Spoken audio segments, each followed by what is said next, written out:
ख़बर शामिल कयूं था वारह मां ज़ुल्फ़कार नुहाणे जी रिपोर्ट मूजिबि सिंध जे मज़ामती ऐं रुमानवी शाइर ॾाक्टर आकाश अंसारी जी यादि में सिंधी अदबी संगत वारह तरफ़ां ताज़ियती मेड़ाको कोठाए लफ़्ज़नि ऐं गीतनि सां भेटाऊं ॾिनियूं हुयूं। उन मौक़े ते ॻाल्हाईंदे सिंधी अदबी संगत शाख वारह जे सेक्रेटरी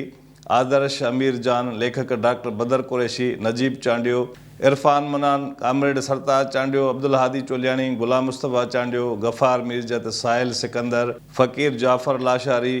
ऐं ॿियनि चयो त आकाश अंसारी शाइराणे आकाश जो तमामु वॾो शाइर ऐं माज़ीअ जो मज़ामती सियासी अॻुवाण हुयो, जंहिं जनरल ज़िया जे अमरती दौर में न रुॻो शाइरीअ ज़रिए पर सियासी अमल में बि भरपूर किरदारु निभायो, जंहिंखे कॾहिं बि विसारे नथो सघिजे। अॻुवाणनि चयो त आकाश अंसारीअ जो क़त्लु मुंझाईंदड़ ऐं वसीउ जांच जो घुरिजाऊ आहे।